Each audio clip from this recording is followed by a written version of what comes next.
Hey Pishochki, it's Monica from hopkiwi.com, and in today's video I'm gonna tell you about student visa to Australia. First of all, I'm gonna give you some generic information about that visa, and I'm gonna tell you about eligibility, so basically who can apply and what are the requirements, and later on I'm gonna explain the process step by step, giving you some tips, what you need to double check. And in the end I'm gonna tell you about some limitation on that visa, because obviously every single visa has some kind of limitations. So stay with me, and if you are thinking of coming to Australia on the student visa, that's a video for you, and you're gonna get a lot of very important information here. So yeah, but let's get started.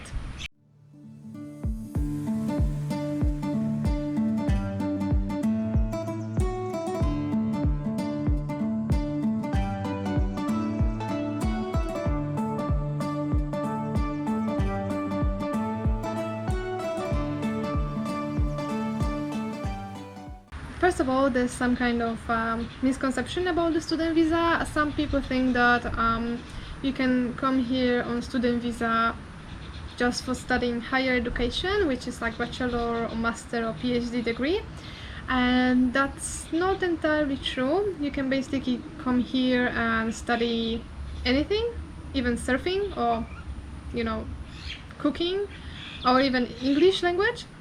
So it doesn't necessarily need to be university. It can be a course or can be a diploma, and if you're interested about what type of courses are here in Australia for you, you can check my video about studying in Australia, which you can find in the link below in description. So yeah, basically that visa is for everyone who wants to learn something in a country. So it doesn't really matter if it's university or not.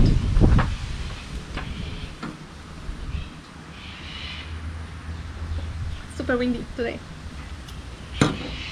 Anyway, student visa, it's a visa up to 5 years, which means that you can either extend that visa or you can apply for a new visa, but it's still gonna, those 2 visas or 3 visas or 4 visas, they're gonna count up to those 5 years. So for example, you're coming here to study English language and you study for 6 months and you really love Australia and you want to stay longer. What you do, you find different course, you enroll to that course, and then with COE you can extend your visa or you can apply for a new visa. Easy peasy. Student visa costs $620 Australian dollars, but there's something that you need to bear in mind. This $620 is only a cost for a visa for one person. So there's lots of other related costs to that visa. For example, health insurance, which gonna be like the most expensive, IELTS exam or health examination. So there's like lots of other things that you need to bear in mind that you will need to pay for. So the 620 is only cost for the visa, but with all other expenses it can reach even, I would say, probably 1,000 Australian dollars per person. As well, if you are coming here with a dependent, which can be, I don't know, it can be your kid or your husband, your wife, then as well you need to pay for them. Okay, so first of all, when you want to apply for a student visa, what I recommend is to check the Home Affairs website, which is imi.homeaffairs.gov.au. So what you can find on that website, you can find all important information about your student visa and how to apply. And what is here very helpful is eligibility tab, and in that eligibility you're gonna find who actually can apply for the visa. And what's important as well, there's no age limit. So you don't need to be worried if you are, I don't know, 30, 40, you can still apply for a student visa and come here and study, which is perfect. Okay, So let's talk a little bit about eligibility. So basically what you need to have to even apply for a student visa.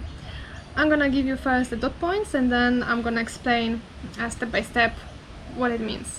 So first of all, what you need is a COE, then you need a GTE, then you need your health insurance, a proof of money, enough money, your English, and health examination.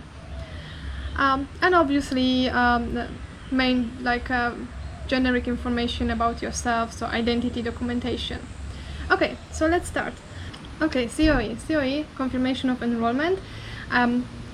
This document is a document that you're gonna get from your school, from your university. It basically shows that you are enrolled in a specific course, and it gives you a length of your course, the commence date, and the end date of that course. This is important because then you're gonna get your student visa based on those dates. So basically, if you don't have COE, there's no point even to apply for a student visa because you're not gonna get that. Okay, English requirements. Well, it's quite a funny story because usually if you want to get to the university, they will require something between 6.5 to 7.5 from IELTS. But then to get the student visa, the minimum score is 5.5, which is probably fine because some people are coming here to study English, so they will not basically get a high score on IELTS. So you don't need to worry, because if you are coming here to study master or bachelor, I assume that you will get this 5.5, which is like usually something between B1, B2 equivalent. So yeah, it's not, to be honest, the best English if you want to study master degree. But well, anyway, there's a few certificates that you can pass and that are approved. I think the most popular is IELTS certificate run by British Council, and you can pass that IELTS like everywhere you want. And as well, it's not like we can fail. You cannot really fail on that exam. You're gonna get the points based on your level. And as well, here some small information, like if you're interested in improving your English and prepare for your IELTS exam, I run small courses preparing students for IELTS on Preplay. You can find the link below as well. The first class is for free, so. And it's actually quite important to prepare for that exam, because it might be quite dodgy in terms of some questions. They can be tricky. Then what we need is a health insurance. Health insurance is basically OSHC, which means Overseas Student Health Cover. It's not like you can have any cover you want, any insurance from your home country, because first of all, healthcare in Australia is really expensive. So the government chose 7 providers that you can choose from buying your insurance. So what you need to do, you need to again go to the website. There's gonna be information about the OSHC and compare the prices. Well, I'm going to do another video about insurance on student visa because it's actually quite interesting. It might be as well a little bit dodgy in the way that you are not 100% covered, but that's for another video. Subscribe. Another point that you need to do, it's enough money. It sounds funny because like, what do you mean enough money? And the trick is that coming to Australia to study, they want to check if you have enough money for at least 1 year to support yourself without working. And it's actually quite important because the government actually used that argument last year with COVID, as saying, when lots of students were asking for support to the government, and the government said, like, but you signed that you actually have enough money to support yourself while in Australia, so So yeah, you need to bear in mind that no one is gonna support you if there's gonna be difficult situation. You're not gonna be able to find a job. You need to have those money to pay the university. And the next point is GTE. So GTE It's a genuine temporary entrant. And what is that? It's basically a statement that you need to give to the government explaining why you want to enter, why you want to study in Australia. So that's GTE. I'm gonna tell more about GTE in the next videos, yeah, stay updated. The next point is health examination.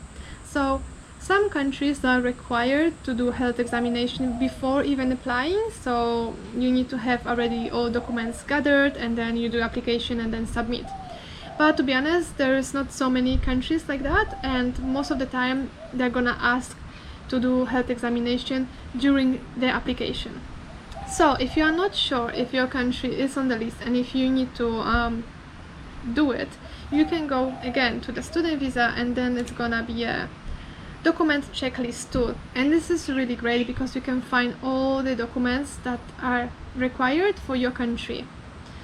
And you just need to put the country, then your education provider, and a CRICOS code, and then choose one of the following if you are like. But usually most of us it's gonna be none of the above.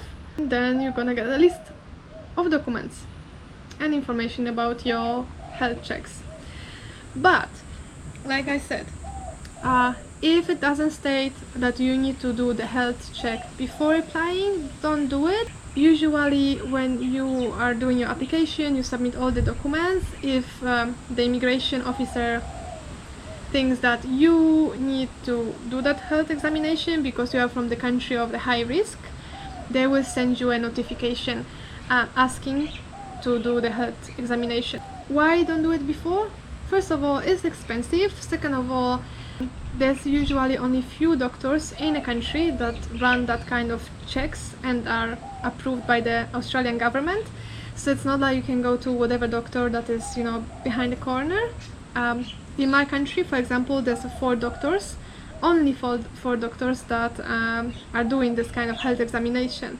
So sometimes it's required, traveling to different city, pay a lot of money, and it might happen that you don't really even need that.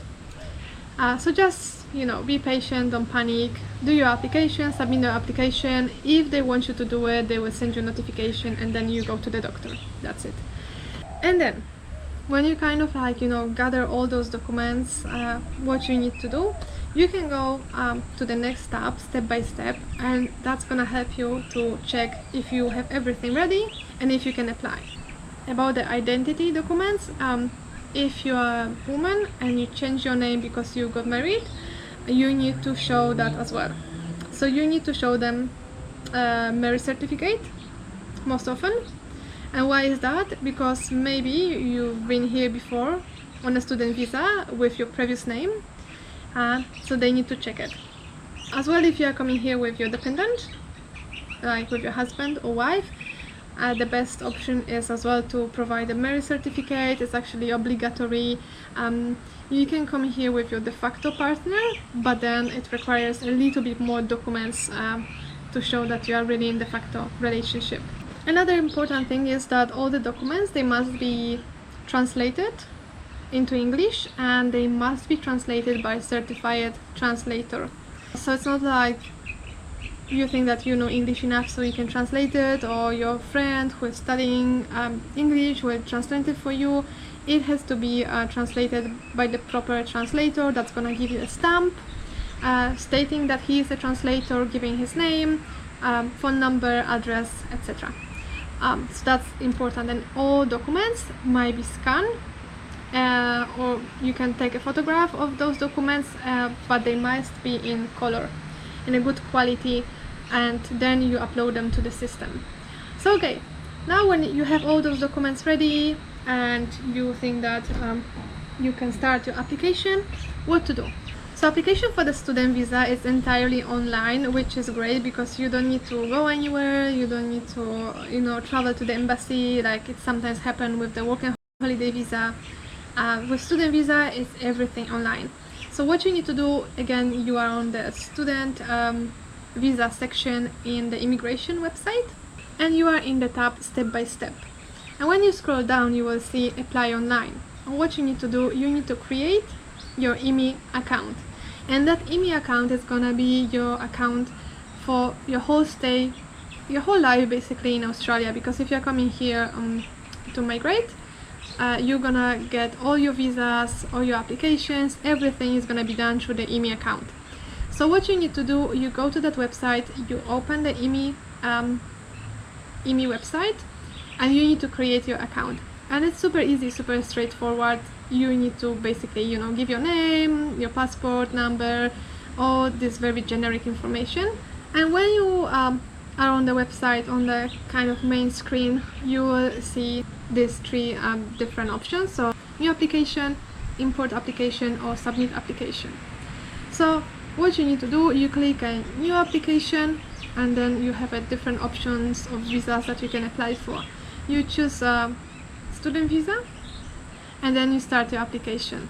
And you will basically have, I reckon, 25 steps to do. You need to basically apply all the documents you've gathered before to each section. So it's gonna be a section about your identity, about your previous education, about provider that you are enrolled with. So you need to upload all those files, and then you just click submit application, you pay, and you just need to wait for your student visa. Another thing that immigration can ask you to do is biometrics, and biometrics is basically to give your fingerprints and your face photo. And with biometrics is that kind of situation that sometimes not all the countries, for example, not all the countries in Europe, they actually issue that biometrics. But there was a situation, like I was with my husband is Mexican, and we were in Poland, and we were applying from Poland to get the student visa. So then we find out that the biometrics for Mexicans can be done only in Paris, France, or in Albania. So yeah, there's not many options. So it's good if you're applying for the student visa to be in your country, because that's gonna be the easiest way to go and do biometric in, I don't know, your capital city or maybe in other big city, but then you don't need to go to different country, like in our case. And biometrics depend on the country. It might be expensive, but usually it's gonna cost around like $60, I reckon. You need to get appointment, but to get that appointment you need to have a letter from the government, from the immigration.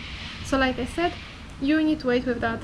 Actually, after you apply, when you apply, you're gonna get a notification saying that, oh, you have this cities that you can go and do your biometric. And then you just need to get appointment. You go over there. It all takes like 5 minutes, because you usually just put all the fingers on the scanner, check. They're gonna take a picture and you're done. So nothing over complicated, but obviously additional money. So actually, yeah, about our story, we went to France. Well, somehow Albania was not on our list. And we went to Paris, so it was actually quite a good excuse to spend 1 week over there, travel a little bit, see the city. Yeah.